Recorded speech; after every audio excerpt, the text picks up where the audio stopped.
This episode is brought to you by Nordstrom.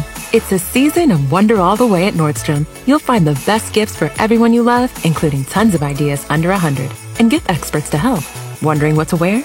They have everything from cozy styles to party perfect looks, along with free style help from their stylist. Plus, they'll help make your shopping easy with services like in-store order pickup, gift wrap options, free shipping and returns, and more. Discover the wonder of the holidays today in stores and at Nordstrom.com. A hilarious new stand-up special from comedy legend Jim Gaffigan, The Skinny, is coming to Hulu November 22nd. This Thanksgiving, see Jim in a whole new light as he gives you the inside scoop on everything from parenting teenagers to weight loss and gaslighting family members. For everyone in need of a happy hour, the new hilarious stand-up special, Jim Gaffigan, The Skinny, is now streaming on Hulu. You can support this podcast at patreon.com/partnersincrimemedia. I'm Rebecca Lavoie, and this is Crime Writers On.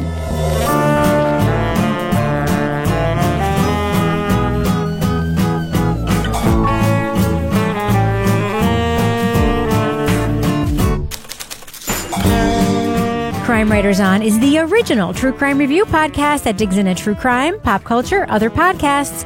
And on this episode, a young woman becomes a secret IRA operative during the Troubles. How much is she willing to sacrifice for the cause? We'll discuss the series Say Nothing from FX on Hulu. Joining me to get that done and more is true crime author, TV journalist, and host of These Are Their Stories podcast, my husband and love of my life, Kevin Flynn. Hi, Kevin. Hello, Rebecca. Also, top of the morning. Also with us is private investigator, certified pet detective, resident cat lady, and author of The Final Curtain, Laura Bricker. Hi, Laura. Hey, Rebecca. And I'm wondering, are there any Irish cults I could investigate this week? Yeah, I'm sure there are. And finally, our captain of all things cynical, author of the City Trilogy of novels, host of Rip Current, Strange Arrivals, and our Patreon Deep Dive Book Club podcast host, Toby Ball. Hi, Toby. Hey, Rebecca. And Laura, it's called Catholicism. Oh, snap. yes. Oh, wow. Yeah. Sorry. Feel free to clip that out of there. No, Nope, that's good. that's It's staying. It's staying. Remember, that's at Toby Ball, NH. We're still going to get complaints about that in our reviews, but they'll be about me. I promise. Yeah, So don't worry about it, Toby. Yeah, Rebecca, I wasn't going to say anything. Rebecca told me to. Yeah. Laura, Irish cult, you haven't heard of the McBogwan? The McBogwan, exactly. Oh, no. I haven't. Nexie Flynn. Next time. All right, Kevin. Oh, Nexium? Yeah. Yes. All right, Kevin, this is obviously Monday's program. It is. What's coming up on Thursday's Crime Writers On? So on Thursday, we're going to talk about the podcast Backfired, Attention Deficit. And Kevin, do you have a special announcement you want to make? I do. Guys, gather around, gather around. Okay. I want to let you know that today, as we are recording this, we recorded our first episode of Crime Writers On 10 years ago today. What? Wow. Yeah. Hooray. That's incredible. Yeah, Oh, my goodness. We're all youngins. So there, earnest. There was no gray hair in any of us. Yeah. Well, except maybe Toby. I don't know. Yeah, it's pretty gray. It's pretty gray. Wow. Okay, I Laura, had no you gray and hair. I look exactly the same. Yeah, I just got my roots touched up Yeah, yesterday. I got my hair done. We look fine. Just don't come too close. Like, stand far away, put the camera on fuzzy. We look exactly the same, right?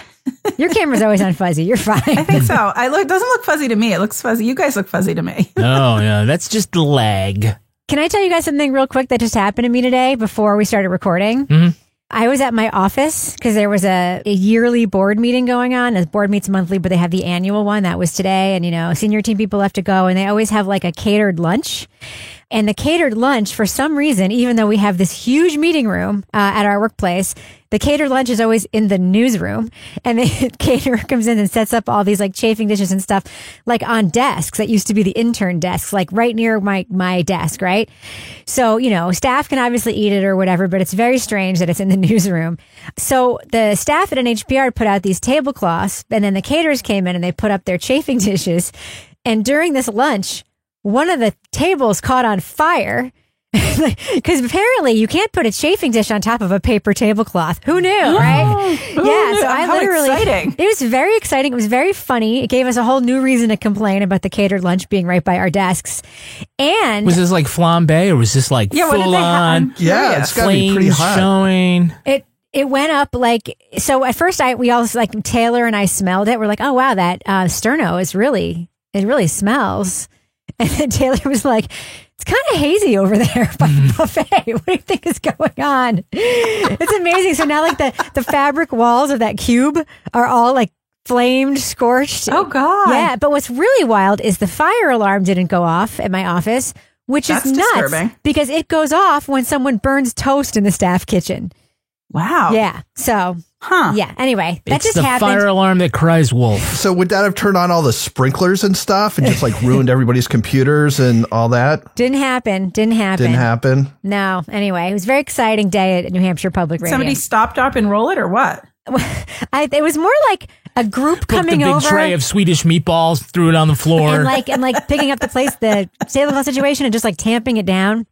And then Ferd, our tech guy, came running in with a jug of water and it was already out. It was kind of one of those situations. All right. So, Kevin, I think it's time to start talking about the media we're talking about this week. What do you think? Let's do it. All right. Let's drop that first clip right now. Leading off. The stuff I'll be asking you about is all ancient history. Not to them. That's why we've taken precautions. There's tape. No one's going to hear it until you're dead and gone.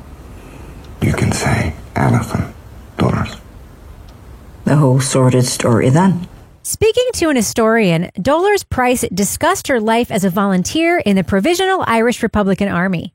Beginning in the 1970s, Dolores and her sister Marion convinced its operatives, including leader Gerry Adams, to let them fight in their guerrilla war against British troops in Belfast. You goaded the Brits into a war, yeah? And now you're outmanned 50-1. There's an army of women in Belfast and Derry willing to tilt the odds in your favour. Any of whom can help by join the common. But you're not listening. We don't want to be rolling bandages. Throughout the Troubles, the sisters were part of a secret IRA unit whose missions included robbing banks, blowing up cars, and making traitors disappear. But decades later, as Adams negotiated an end to the conflict, Dolores became disillusioned about her past actions and the future of Northern Ireland. Well, you and I clearly have very different recollections. I did things for you. Not just the bombing, because I thought they would mean something. For what you've accomplished, I wouldn't have traded a good breakfast. Okay, Dolores. I mean, is this what it's all for? What, a book launch in a big house? Is that why I went to prison for 8 years? Is that why my aunt lost both her fucking eyes? Based on the book by Patrick Radden Keefe, Say Nothing tells Price's 4-decade story as a young IRA soldier and her attempts later in life to set the record straight. The series by FX on Hulu also focuses on the search for the mother of 10 children, whose 1972 disappearance threatens to take down some of modern-day Ireland's most powerful figures. Spoiler alert, we're going to be talking about extremely significant plot points from Say Nothing. So if you want to remain spoiler-free, go to the estimated time code in our show notes for our thumbs up or thumbs down reviews. All right, so Laura, is this an era of history that you were familiar with before you started this series? Not really, to the extent that I am now. I feel like I learned more from watching this than I learned in history class when we covered this probably very briefly. So I was like, okay, now I understand. Okay, Northern Ireland, they're trying to get away from England. British people are trying to come in. The IRA is trying to stop the British people. The British people are with the Protestants. I'm like, okay, I've got it. That was something, again, that I feel like we might have covered that, but actually being able to watch a story that's based on something that actually happened and has actual people that you are invested in watching it really brought it to life in a different way for me. Also, it was fucking bleak as hell at that point during the Troubles and really not easy to watch.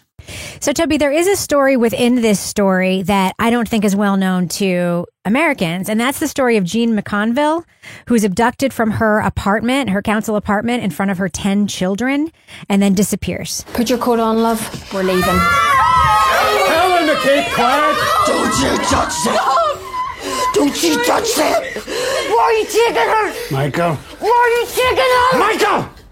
Be quiet. And that is a sort of central plot line in the series. It's kind of off to the side and sort of seems like, it might not be central. Then we find out it's very central. Is this a story you were familiar with? So the only reason why I'm familiar with it is because I read the book, Say Nothing, and it does the same thing where it starts with her story. And then I think one of the better deep dive episodes we've had was discussing this. And one of the guests was a woman who had grown up, I don't think it was in Belfast, but maybe Derry or Londonderry during the Troubles. And she talked at length about kind of her experience or her memories of things and how the book kind of filled those in or challenged them or whatever. So I recommend if people like this to check out that deep dive episode. But I asked Claire, like I said, is Jean McConville, like I'd never heard of her. And was this like a big thing in Ireland, or was this kind of an obscure thing that Patrick Radden Keefe had picked down? She said, oh no, like everybody in Ireland would know this story. And as you watch the show, you can see why. It's because her oldest daughter, really pushed the case and got publicity on it and sort of led this effort to try and find the missing, in all caps, from the Troubles after the truce was signed. Yeah, I actually really enjoyed the McConville storyline, in part because I didn't realize it was going to intersect with Dolar's story at all. I mean, I just thought this was starting off as like a really great anecdote trying to illustrate like how cutthroat the Troubles were. Like, here's like a really bad example. And then even though they sort of like signposted a little bit where Macker's the oral historian, he's talking to older Dolars and kept asking a little bit about, we're going to talk about the missing widow, and then you didn't get any more of that. It still didn't kind of pick up with me. Like, I just thought, again, it would be like another story. It's one thing to sort of reveal who killed Kennedy. It's also something to realize the guy across from the table from you, like, pulled the trigger or something like that. So I really didn't see that coming. So towards the end, as they bring in Helen and her effort to sort of get some answers from the old IRA people about what ended up happening to her mom, like, I was really pleased at how those two storylines came together. And Toby says, that's the way it was laid out in the book. So I do enjoy the way those things get shaped and balanced. It's like you've got all these cards in your hand and you decide which cards to play at which time. And so I think for both the book and for the screenwriters, that was a great way to do it.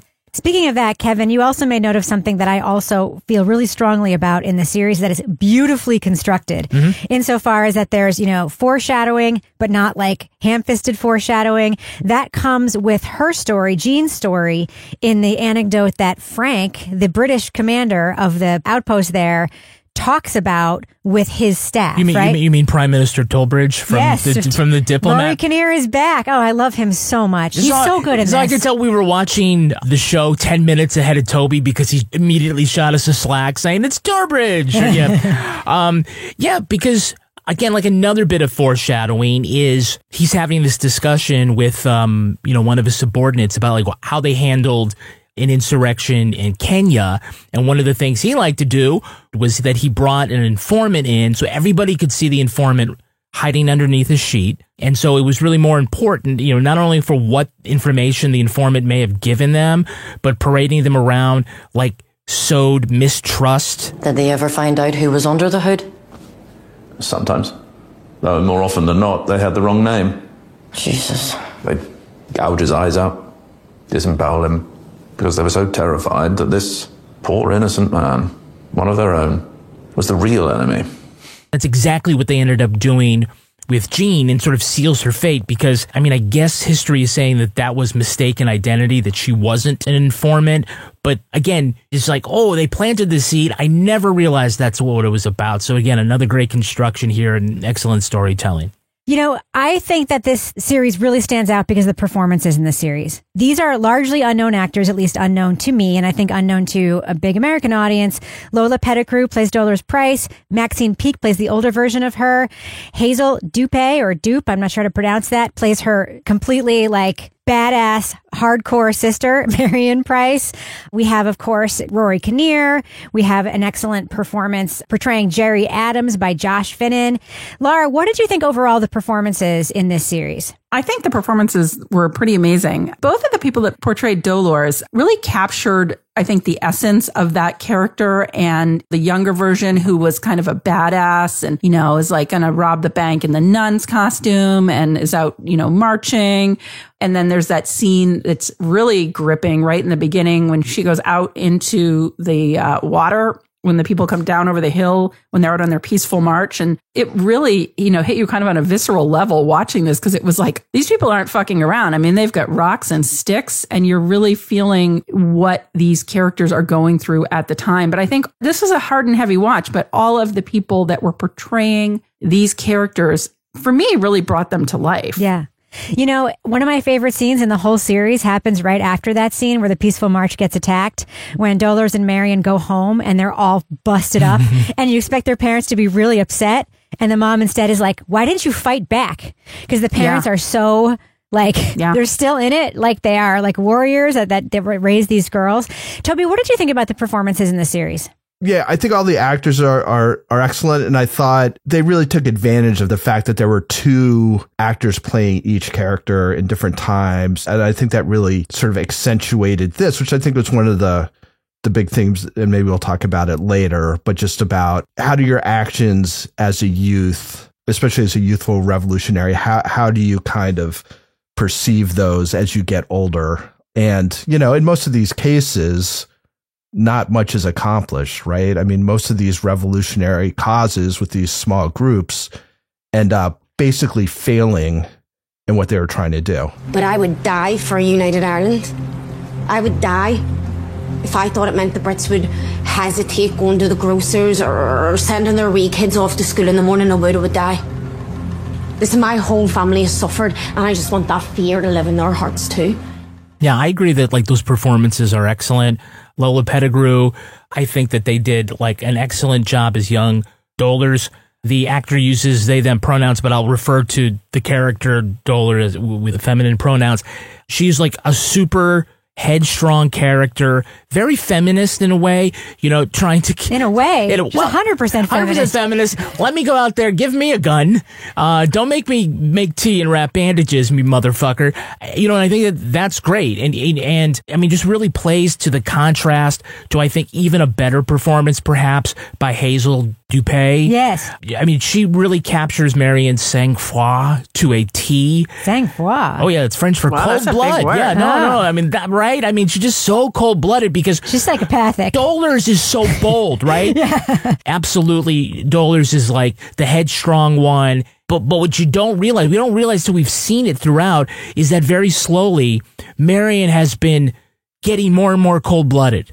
Right, and I think she started cold-blooded, and we just see it's revealed to us. She's over time. very kind of, I'll just, for lack of a better term, very kind of mousy in the beginning, especially when they start off and it's all about, well, we're for nonviolence, and I don't know, there's a lot of sort of hesitation and not being a strong presence, and it isn't sort of and dramatically we see is what it culminates in Jean's assassination, where she's just bang, I'm gonna take care of this. And that's why, in later in life, where she reverts to her revolutionary ways, because she has been, I guess, radicalized is perhaps, the term to use.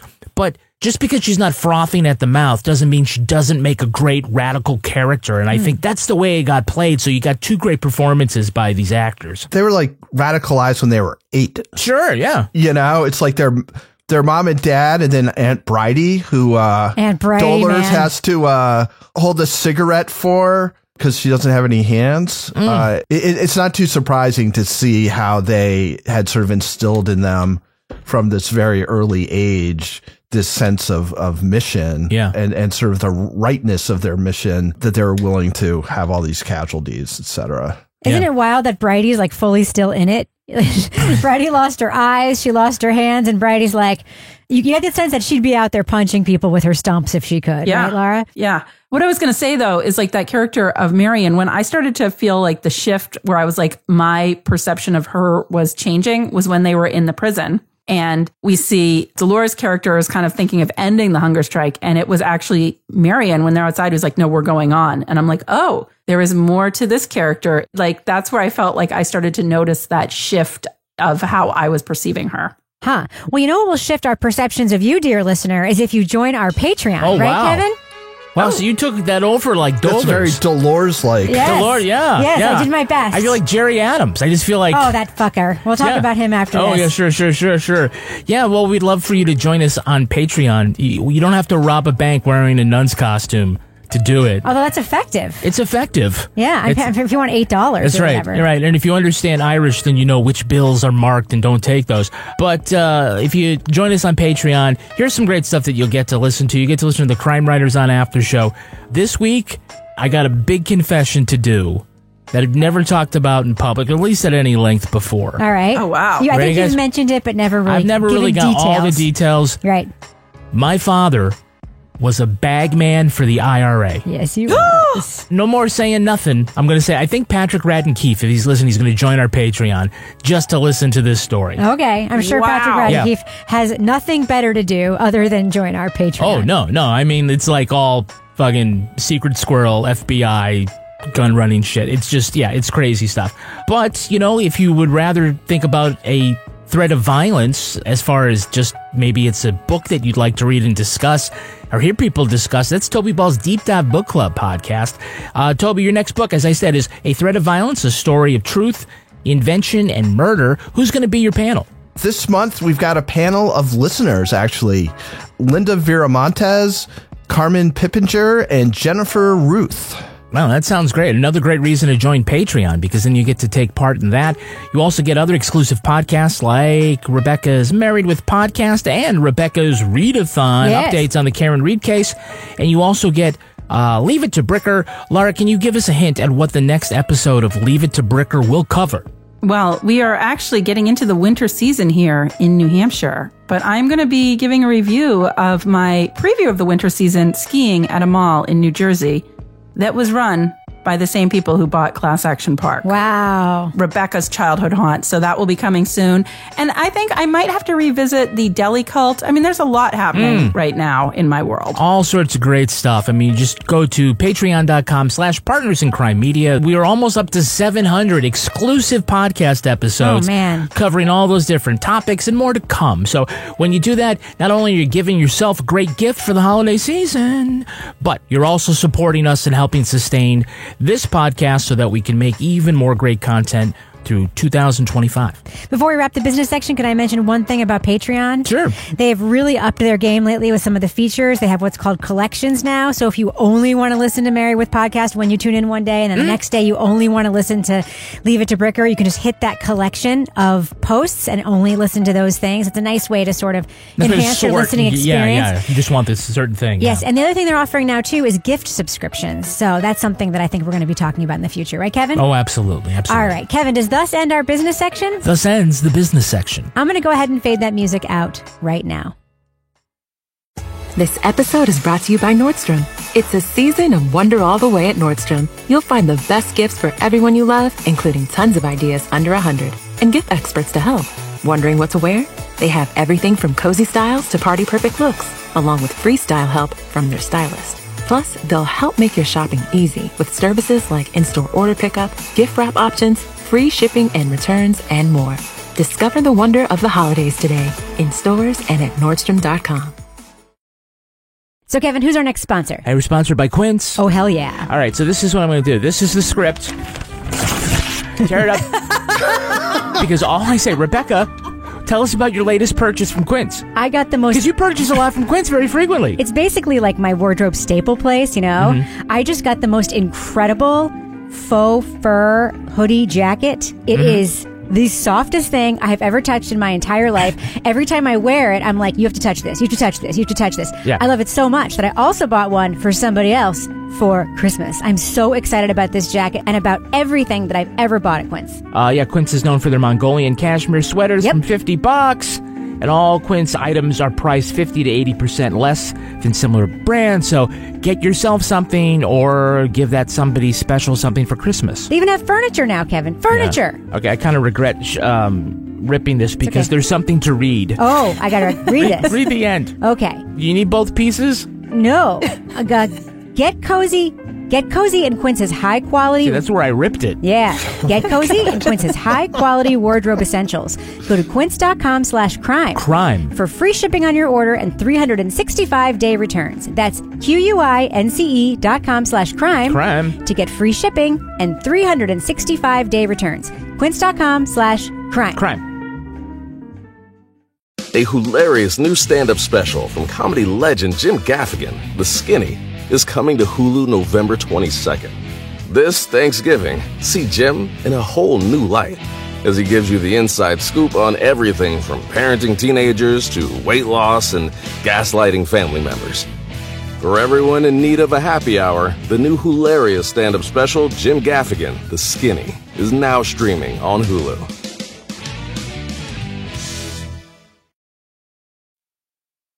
So, Laura, before we go on with big plot stuff, one thing that I want to talk about with you, because I see you made a note about it, and this was certainly my experience, this is not, especially the first 2/3 of the series, not an easy watch. It's pretty violent. And there are some scenes that are fairly brutal. There was one whole episode that I chose not to watch. I knew it was about, and actually it triggers me and is like one of my worst fears. So that's why I didn't watch it. But it is not an easy watch, right? No, it was a hard watch. And I actually, this was 9 episodes. I watched it over the course of about 3 or 4 days. I would have, I think, taken this in better if this had been something that I had watched over a period of time and not all at the same time, because I would be like, oh God, I finished an episode. I got to go watch an episode of Ted Lasso or something to cleanse my palate. There was like extreme violence. We see that in the first episode with the rocks and the sticks. You see people getting driven to their death. You see people that are young being used by different, sides in this fight. We see at one point that young teenage boy who doesn't even know that he's, being driven across to be executed. And then that scene was fucking horrible because they already have the grave dug. They have the priest out there. I'm like, well, I guess, last rites. But then the other guy's like, it's okay, just get in. And I'm like, this is awful. And right from the beginning, I think that first scene where we see Jean being taken from her apartment with her 10 children, all in this little teeny apartment in do we call that like a high-rise tenement? It's a council. It's a council estate. Okay. Well, we see them being taken from their very sparse living quarters. These guys come in with just scary masks on, and you can feel the terror of the people in this show as you're watching it in a way that was like, well, this is fucking uplifting. Yeah. And I'm like, no, but it's also really well done. But it's a lot to take in at once. I think that's kind of my takeaway from this. Okay, so I really want to talk about Jerry Adams and how Jerry Adams is portrayed in this series, and I'm assuming in the book as well. Growing up, I remember the peace talks in the Clinton era. I remember Jerry Adams has always been portrayed as somebody who definitely used to be in the IRA, but has always denied it, but sort of rose above it and decided to take this political path. Jerry Adams in this comes across like a real fucking piece of shit, in my opinion. Like, he betrays his comrades. He abandons his principles somewhat. But the question, I guess, remains is what he tried to do like a legitimate thing to do? Or is the real crime that he did it and never admitted that he was in the IRA to begin with? Because would that have damaged him? What do you think, Toby, about Jerry Adams' portrayal in this? So, I think Jerry Adams is a very complicated and controversial guy. I don't think that's going out on a limb very much. They definitely, because this is sort of being told through Dohler's viewpoint, that he is kind of portrayed as somebody who betrayed the cause that he was fighting for to begin with. I think what a lot of other people who are his supporters would say is, look, he fought in this fight for 20 years or whatever, realized that there wasn't a resolution coming, and decided that it was more important to stop the violence than continue kind of trying to run through this brick wall that was unyielding and was creating a lot of collateral damage. So I don't personally feel like I know enough to have a real ability to make a judgment on him.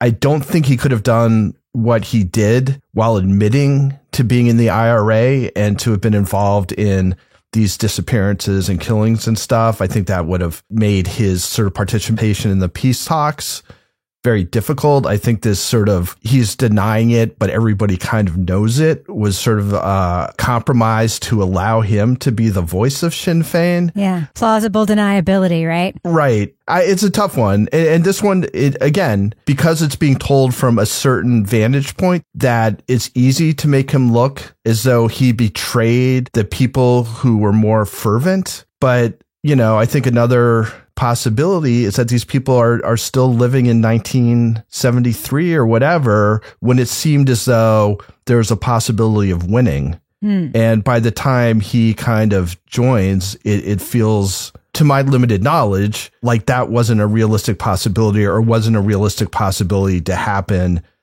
anytime at all soon. Yeah. But he was the leader of this group. I mean, I understand, and Grant, I'm talking about the portrayal in the series. He was the leader. He was the most radicalized of all of them. Led a bunch of them. He wasn't the chief of staff. He was the head of that brigade. But yeah. But like he was the people that we see, he's their leader, right? Yep. You'd understand why Brandon would be pissed, right, Kevin? Oh yeah. I mean, I'm left with a lot of conflicted feelings about Jerry Adams after this. Certainly not more positive after having watched it, but like a lot of people might have seen him as like the modern Michael Collins, right? And if you saw the movie with Liam Neeson, he was the head revolutionary in, the 1920s war, the war with Britain, where they come to a compromise. He ends up being one of the negotiators and negotiates a peace, which is the partition of Ireland. And this leads to the Irish Civil War, where you've got people in the IRA who still want unification and others who are like, this is the best deal that we're going to get. Jerry Adams is kind of like in that same situation. So in some cases, as Toby says, like you could see, he's, only Nixon could go to China, right? He's like the guy who should be doing this. And you're right, there is a political logic to denying involvement in a domestic terror organization if you're running for office. But this ultimately reads to me like the ultimate in gaslighting, right? I mean, it's just like the thinnest wink and a nod. No, I wasn't in the IRA.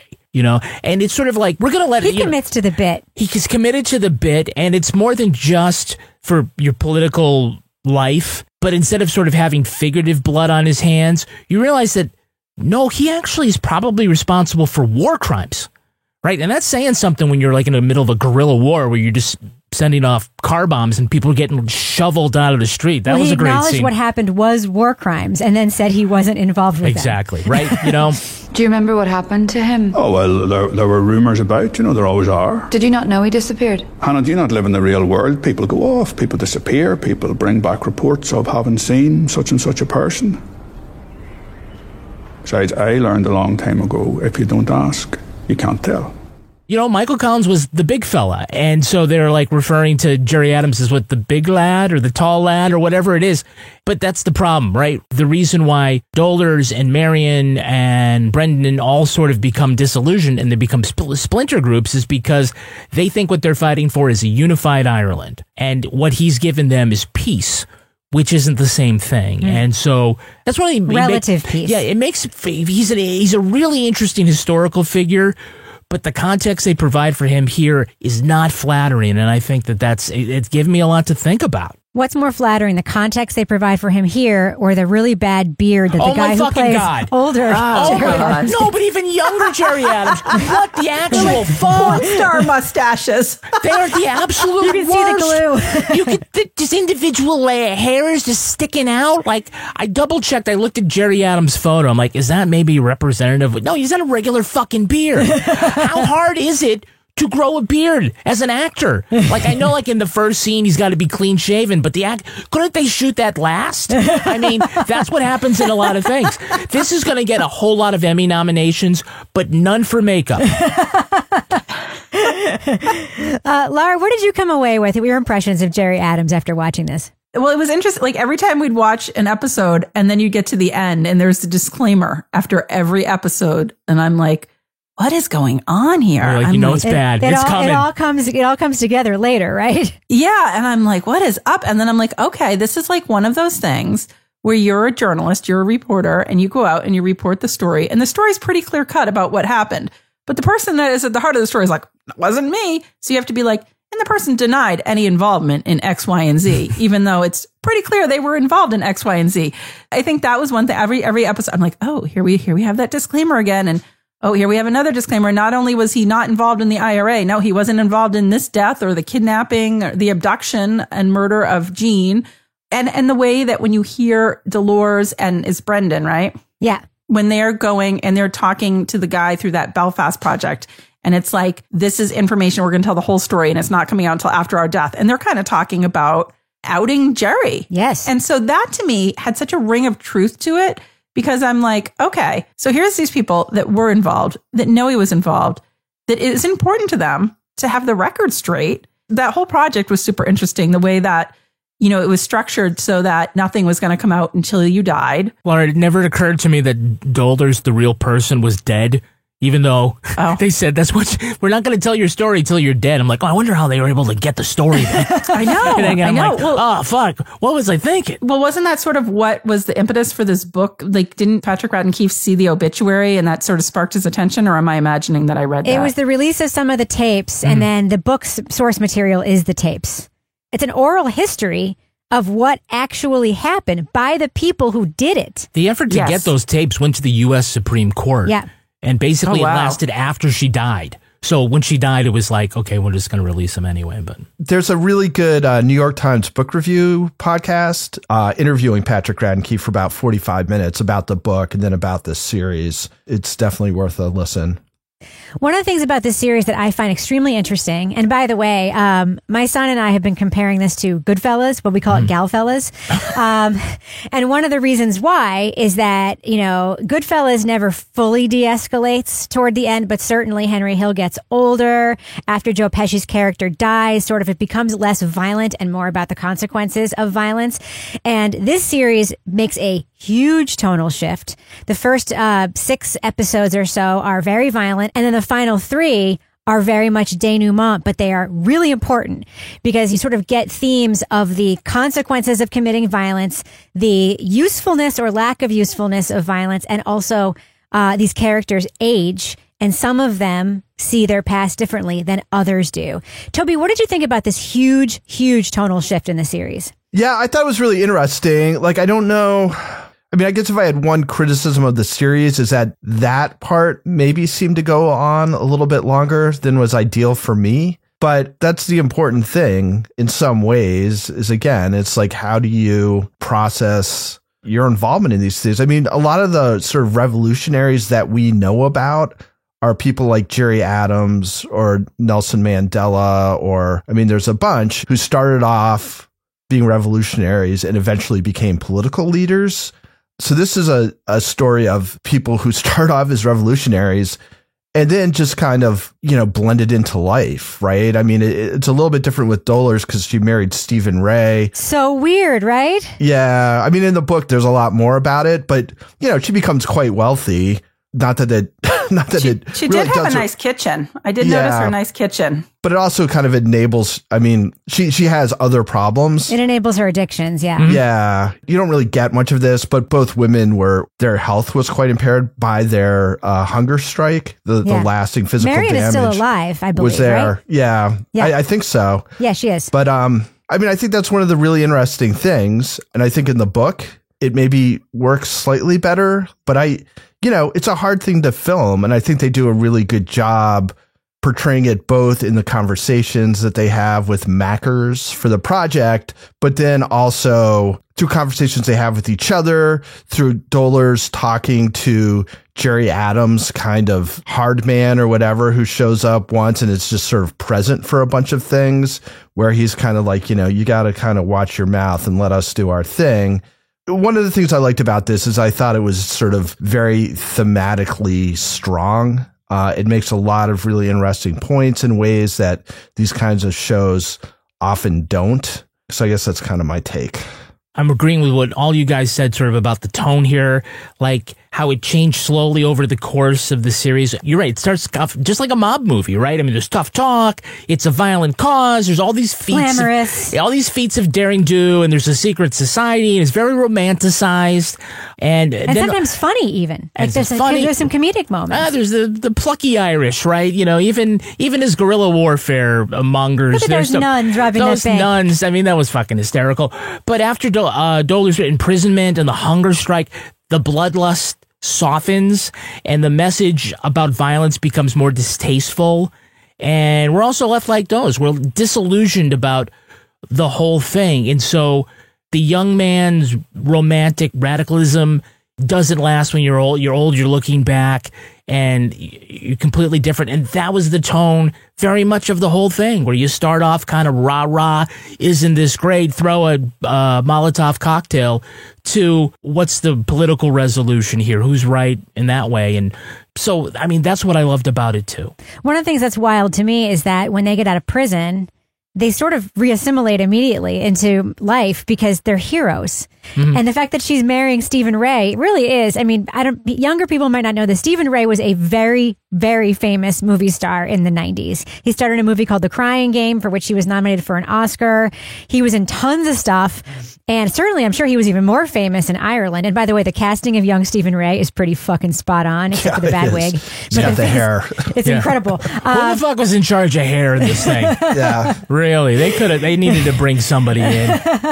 But yeah. Can't just go with Larry from Derry, you know? Right. Yeah. Right. But right away, when she gets out of prison, she's kind of decided to not go back to what she was doing before, even though her sister is like, fuck that. So Laura, what did you think about that later portrayal of Dolores as she's sort of looking back on her life? She's haunted by the people that she was involved in killing, and she really can't move on. And she also can't move on past Jerry's betrayal. Yeah, I think for me, that was where this really started to have much more of an emotional heart, in the way that you're seeing they're addressing like this generational trauma, but the after effects, you see the substance abuse. You see the flashback she's having. She's seeing the faces of these people that she drove to their deaths. Joe, poor Joe. You see her trying to move on with life, but it's like there's always this undercurrent of the ghost of what she did and how it's still always there, always present, even when she's going to, AA meetings. And then, you see her trying to kind of go out with the people that were her then husband, I think then boyfriend's friends, when she kind of like loses her shit at one point. And you see it also with Brendan. You see him like walking down through where he lived, and there's this big mural of him on the wall. So there's this portrayal, this feeling that these are heroes, that they did this for the cause, but nobody's really looking at, aside from them, where they're at now and just the damage that was done. And I think that was what was so interesting about the way that they structured it, was waiting until the end. Because they ask in the beginning about, are you going to talk about what happened to the widow? And then it's not really until the end where then she does talk about it. And then they're like, who else was in the car? Oh, somebody else. And you find it was her sister. And I'm thinking, oh my gosh, she's going to die first. And now her sister's going to go down for this crime, for her role in it. But it was interesting to see how Dolores really, I think, struggled more. And her sister just continued down the same path. Brendan struggled. Brendan and Dolores are like, Jerry is part of this and needs to be a part of this. So I think that part was really well done. So one final question, Toby, and I'm curious because you have read the book and I think you understand the reporting behind this a little more. The accusation against Marion is new-ish. I mean, it certainly wasn't like at the time everyone was saying Marion did it, but Marion denies having done what the film shows her as having done. But Patrick Radden Keefe was the one who sort of put that together and reported it, from my understanding, and that was corroborated by some people. Am I right about that? Right. That's in this New York Book Review podcast, and I'm not going to remember exactly every detail, but essentially, I think when he was going through the tapes, he sort of cross-referenced a couple things and was like, oh my God, it was her, and like figures it out and then gets confirmation. And then what was kind of interesting is he says he went back, like this was right before they put out the book. And he said, so I went back and I was like, I've just got to kind of drop a little bit of hints or some foreshadowing or something, so it just doesn't come out of nowhere. And he said, I went back and I read the manuscript and it was all already there. I just hadn't put together all the pieces. So he said, I didn't end up changing anything because all that information was already in the book. Yeah. So I think that was its major kind of news and history in sort of solving this thing, which, since her disappearance has been a big deal in Ireland. There were a bunch of parallels to like the people I was looking at in Rip Current. And I thought in particular, the second phase of this show, when people are looking back, I was interviewing this guy who's in this very small, quite violent radical group called Tribal Thumb. And at the end, I kind of asked him, looking back on it, what do you think? And his take was like, we accomplished nothing. Like we set out to do this. We didn't accomplish anything. And all that's really left of it was the relationships that we had with each other, the friendships. And he was just like, I don't think he answered exactly like, was it worth it or not? But there's a lot of sort of sound and fury that resulted in nothing changing.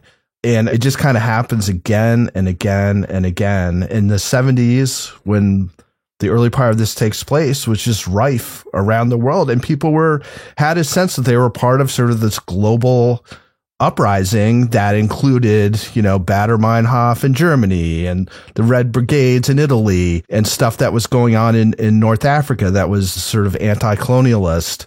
But these things didn't end up well for these revolutionary groups. A hilarious new stand-up special from comedy legend Jim Gaffigan, The Skinny, is coming to Hulu November 22nd. This Thanksgiving, see Jim in a whole new light as he gives you the inside scoop on everything from parenting teenagers to weight loss and gaslighting family members. For everyone in need of a happy hour, the new hilarious stand-up special, Jim Gaffigan, The Skinny, is now streaming on Hulu. The most innovative companies are going further with T-Mobile for Business, like Delta Airlines. Together with T-Mobile for Business, Delta Airlines is putting 5G into the hands of ground staff so they can better assist on-the-go travelers with real-time information. From the Delta Sky Club to the Jet Bridge, this is elevating customer experience. And Tractor Supply trusts 5G solutions from T-Mobile for Business to connect over 2,200 stores around the country with 5G business internet. Plus, T-Mobile is powering AI solutions so Tractor Supply team members can match shoppers with the products they need faster. This is enriching customer experience. Take your business further at T-Mobile.com/now. Okay, let's do what we do. Let's let our listeners know, should they watch Say Nothing? It's a 9-part series on Hulu based on the book of the same name by Patrick Radden Keefe. Laura Bricker, thumbs up or thumbs down for Say Nothing? Yeah, I'm going to go thumbs up on this, with the caveat that this is not an easy thing to watch. And I would suggest that you space it out when you watch it and don't watch it all in 3 or 4 days like I did. The content is heavy. It is extremely well done. If you didn't pay attention like I didn't in high school or college to what was going on in Northern Ireland during the Troubles, you will get a full picture of that told by the people that were there. I think the actors and actresses that portrayed the characters in this were incredible. The story was well done. It was hard to watch, but it was really interesting to hear about the Belfast Project, which is a project that was done with folks that were living there and participating in certain activities during that time. I thought that was really interesting. I think it was just something at the end. I was like, wow, that was bleak, but I'm glad I watched it because it was a really good story. So thumbs up. Toby Ball, thumbs up or thumbs down for Say Nothing? Yeah, I'm a big thumbs up. So first of all, I read the book, and if you watch this and you like it, you should 100% check out the book, which is incredible. Yeah, I mean, I think it does so many things so well, including, so there's 2 different time periods that they're showing, sort of the 70s and I guess the aughts. And I think they're both portrayed very differently, but both in very compelling ways. I think there's like serious sort of thematic stuff that doesn't pound you over the head, but is definitely present. That's very interesting. The acting's great. The substance, of the actual story that this is telling is super interesting, and it's important. Yeah, so I'm a strong thumbs up. And echoing Laura, I mean, it's not light, it's not funny, but this is, it was an insurgency. This is a small little war. I mean, Belfast, I think had a population somewhere in the 300,000s during the 70s. So it was a small city that all this stuff was taking place in. So it's a tragic story. It's super interesting, and I highly recommend it. Thumbs up. Kevin Flynn. Yeah, I'm also a thumbs up. This is an excellent series. And in a year where we've had some really exceptional TV and film, this is in my top 10, probably my top 5. It's emotional as well as thrilling. It's part mob, caper, war story, history lesson, and reconciliation story. The extremism starts as romantic for the young and then is disheartening for the old. They say that history is written by the victors and the songs are written by the vanquished. And for me, this is, a song well sung. So thumbs up for me. Yeah, this is a huge thumbs up for me. I'll just echo what Laura said. Don't go into it expecting like a fun watch because parts of it are not fun, but parts of it are, in fact, quite fun to watch. And that's something you should know. There's a lot of balance there. I think this is structured beautifully. I think it's written beautifully. The performances are super good. And I think there's a really interesting commentary about radicalization, which should make this sort of required viewing, I think, for people in 2024 in many ways. You can tell Patrick Radden Keefe had a heavy hand in making this because it's very true to his source material. I've read the article, the original article, not the book, and it's very true to his reporting. So that's hard to do with a scripted series, because very often there's the temptation to make it more entertaining, bigger than, or change some fundamental things in the story to make it, quote, palatable to viewers. And they don't do that in this series. And I really, really love that about it. So yeah, big thumbs up for me for Say Nothing on Hulu. Now it's time for my favorite part of the podcast, a little something I like to call the Crime of the Week. Lab rats aren't just running through mazes anymore. They're driving through them. Scientists found that lab rats living in enriched environments with toys and companions learned faster than those stuck in cages. They tested this by giving the rodents tiny cars to drive. The first ROVs, short for rat-operated vehicles, were made from plastic cereal containers and used a simple wire as an accelerator. Now they have chew-proof tires and ergonomic driving levers to steer. The rats would transport themselves in the cars to retrieve a Fruit Loop. Later, given the choice between immediately receiving their treat or first driving a long way to get it, the rats chose to joyride first. Researchers say it shows the rats get pleasure from both the journey and the reward. Scientists also noticed that the mere anticipation of that joy improved cognitive tasks and influenced physical expressions. Also, the rats agreed they'd never be caught dead in a Cybertruck. Yeah, fuck that noise. So, Laura Bricker, when these rats rev their engines, where are they going? They are going over to Stratham, New Hampshire, where our local SPCA just took in like hundreds of mice in some sort of rescue. Like and they are going to go yeah. They're going to break them out? Yeah, they can break them out. And they all have names now, all these mice that are over there. Like, they actually named hundreds of mice. And I'm like, oh my goodness. So I think those rats are going to go do a drive-by and maybe go on a joyride with some of those mice. Tell you about, where do you think these rats are going in their little cars? Chuck E. Cheese. Kevin, what do you think? They're doing a drive-by at the litter box. Put a cap in that pussy's ass. Oh. I think what they're doing is going to meet their friend, fellow rat, Jerry Adams. That's what I think is going on. All right, that's going to do it for us. But before we go, Laura Bricker, if folks want to say hi to you on social media, how can they find you there? You can find me at Laura Bricker on the former Twitter, Instagram, and I've joined the Blue Sky. The new that looks just like Twitter, but it's not crazy. It's just old Twitter is all it is. And they kick people off of that shit. It's great. Toby Ball, what about you? How can people find you online? Yeah, just follow me at TobyBallNH on Blue Sky. What about you, Kevin? Yeah, I'm Kevin P. Flynn there, and I'm also Kevin Flynn on Blue Sky. I'm Reb Lavoie on all the platforms, including X, including Instagram, and yes, I am now on Blue Sky. I also encourage you to follow the show everywhere at Crime Writers On, and you can also find us on TikTok. I really encourage it. And you can also join your fellow listeners in the amazing community of our official Crime Writers On Facebook discussion group. Go to Facebook, find our page. There's a link there on how to join the group. Get episodes early and ad-free, plus 700 other things or whatever at patreon.com/partnersincrimemedia. You'll get all the stuff we make back there. Our theme song was composed and performed by Ty Gibbons. Our editor is the really, really terrific Livy Burdett. The EP of this show is Kevin. This show is recorded in Studio C, The Closet, in our New Hampshire basement, where we also find our sisters to be deceptively bloodthirsty. On behalf of all the crime writers, thanks so much for listening. We will catch you later. Was your fire extinguisher up to date? I don't know. I'm not on the safety committee, Toby. That's a separate committee. Taylor's There's a safety committee? Every office over a certain size has to have a safety committee. Do you know that, Kevin, right? Nope. Yeah, it's true. It's an OSHA. It's an OSHA. Oh, Toby's the head of our safety committee. I feel as though protocols might not have been followed. Yeah, it's funny because Taylor's actually on the safety committee and he did squat for this fire. Maybe that's the protocol. Yeah. Just leave in an orderly fashion very quietly. That's right. Ignore it. Maybe it'll go away.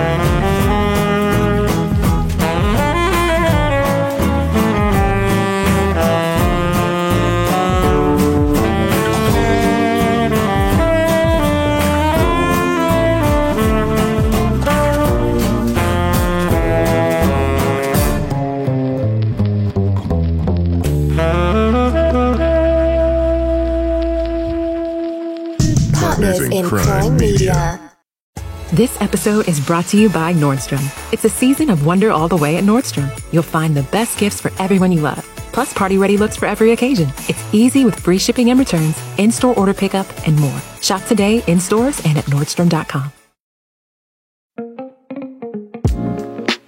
Imagine a world where your technology helps you rather than hinders you. Together, we can power your tech strategy with one platform and infinite possibilities. At NCR Voyix, we help you build differentiated experiences that make sense for your retail and restaurant businesses. Let's define the future of commerce together. Learn more at ncrvoyix.com, ncrvoyix.com.